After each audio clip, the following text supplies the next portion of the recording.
How well does Risk of Rain 2 hold up on the Nintendo Switch? I recently did a run of the game on the Nintendo Switch and streamed it, and the goal was to see what would happen once you started reaching the later levels, such as 20, 30, 40, how would the Switch hold up?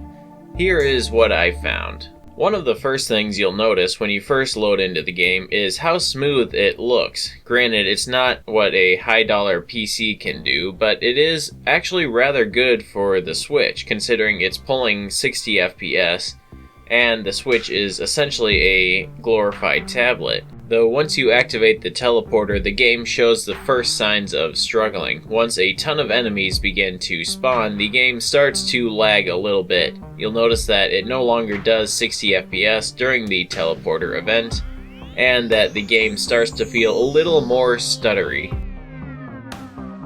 However, once the teleporter event is done, the game returns to 60 FPS and things smooth out once again. Stage 2 is the same story. It starts out looking smooth. Once you activate the teleporter, things begin to slow down a little bit, but once the teleporter event is done, things will pick back up. Skipping ahead a couple stages here, the game began to really struggle about stage 6, where there was Malachite Horde of Many enemies that spawned as the teleporter boss. Though even with all of the Malachite enemies on screen, the game did not come close to crashing just yet. It did drop down below 30 FPS a couple times, but it did not get much lower than that. It was still playable. After all, this was only stage 6, I'd hope it'd be stable now. But again, once the teleporter event was completed and the boss gone, the game returned to 60 FPS and feeling just as smooth as when the game first began. Skipping ahead quite a bit here, the game began to really struggle once I picked up an aspect of lightning dropped by an elite enemy and started to build specific items to stress the game even more. Items that would spawn particles such as the sticky bombs, Gore's Tome, the bandolier, and other items like that. Now the game is beginning to really struggle during the teleporter event. Rather than staying at 60 FPS and dipping every once in a while, it sits firmly at 30 FPS and dips down from there.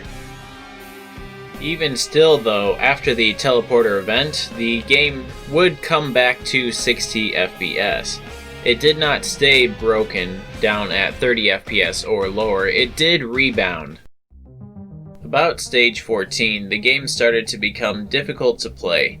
Through frame drops, stutteriness, and the game just starting to lag harder and harder, it just became harder on the eyes and a lot harder to focus on what was actually happening because it was just getting to the point where you weren't seeing as much what was happening. It was at this point that the game began to get so overloaded that it began to store the particle effects and started to display them after the enemies had long gone.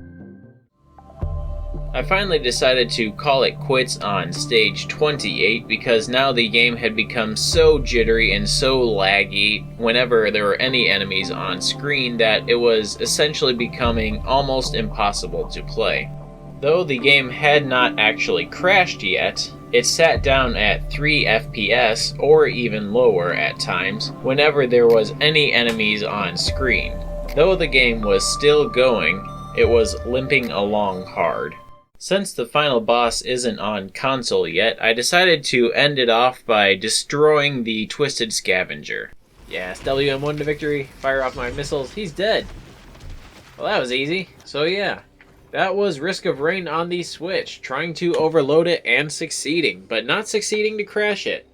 So thanks so much for watching. You can check out some of my other videos on the channel here. I'll put a link to them in the video when that comes out of this, but anyway, like the video if you did like it, it would mean a lot to me. Thanks so much for watching. Subscribe to don't miss the next one, and I'll see you all next time.